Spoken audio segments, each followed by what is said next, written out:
Hello and welcome to the Scottish Farm Advisory Service vlog, where James Marshall, the farm manager at Hoddom and Kinmount Estate, will provide an update about the crops being grown, impact of the weather and planned management.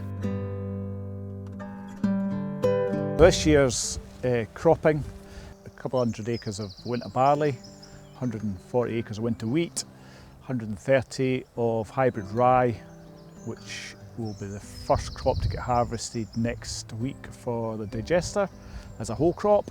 Got peas and beans this time in 20 odd acres as a not quite experimental crop, but we're going to give it a try in this area. I want to produce a higher protein, more concentrated protein for the younger calves, and instead of whole crop it, we're going to have a go at crimping it. Now, it's probably weather dependent whether we'll be able to harvest it for crimp or we'll be able to, or we'll just whole crop it. We've got quite a large area of spring barley, but just about all of that's undersown with grass. And there's some spring wheat this year, again undersown with grass. We first tried beans on their own, not with peas, and crimped it, but we mixed it with brewer's grain, because one of the problems with it, you've got quite a big seed and lots of air gaps between the seed, and when you crimp it, you've got to try and exclude all the air in your pit. A few people have tried the last 2 or 3 years mixing it with the peas, and hopefully you've got the peas fill the gaps between the beans, because that's the critical part is getting it utilised. And if you end up wasting it and it heats in the pit, you've probably wasted time doing it that way. So we want to try and get it so that we can get a higher protein, high starch feed for younger calves. Seed rate was the same overall as we sowed the beans, so about 90 kilos per acre. But the advantage is when you grow the peas or the peas grow up the beans, so they're up in a canopy, rather than if you grow peas on their own, they're probably pretty flat on the floor. But so far so good. The peas aren't too far ahead of the beans. I asked the supplier to try and find a later pea variety, because when I tried them once before, the problem was that it was an early pea and the peas were ripe before the beans. If it turns wet and it doesn't look as if we're going to combine it, we'll just whole crop it. We're probably lucky here, we've just had enough moisture even when it did turn dry. It didn't really impact too much in crop growth. But the biggest difference is getting crops in good conditions. So we weren't having to force seed beds in. We were plenty of time. We've got nice level seed beds, especially the undersown spring barley and spring wheat, because it was important to get the grass seeds in those. And everything just came up nicely and just kept growing.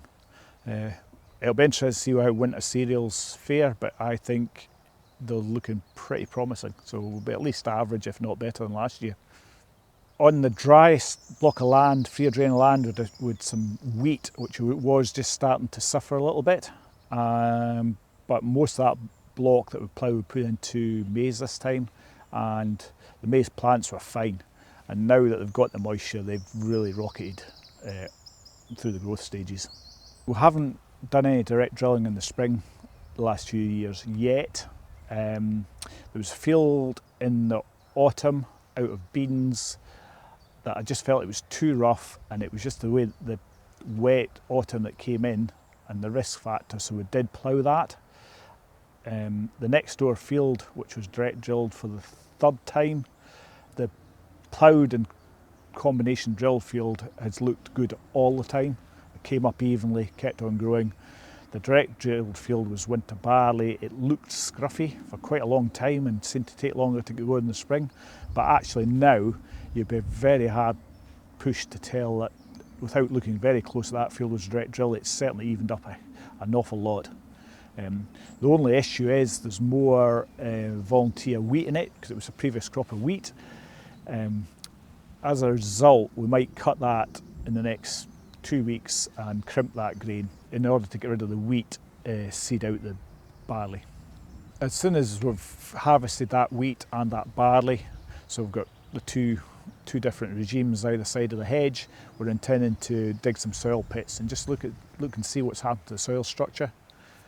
Because we've had 3 years on one side and conventional for 3 years on the other side, and just to see if there's any difference in the soil profile and the depth of rooting.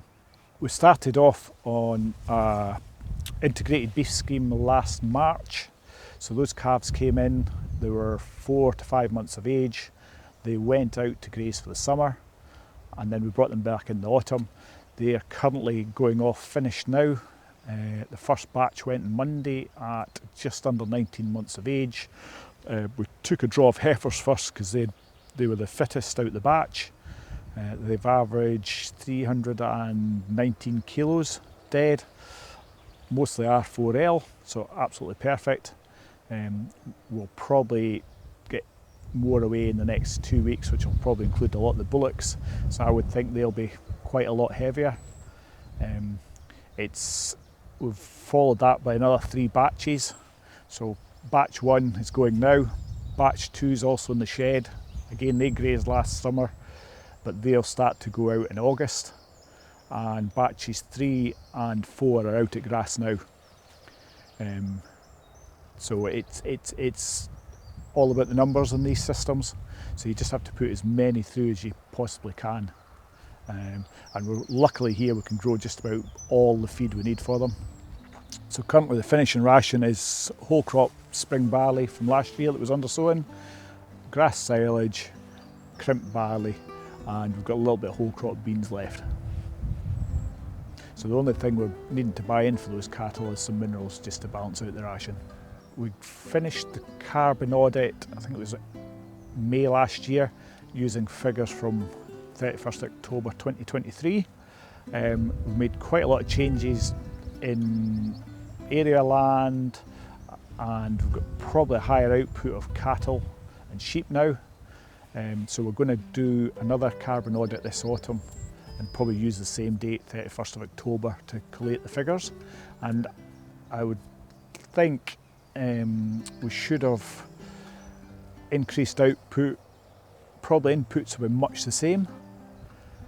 So hopefully that will reduce our carbon production on the unit.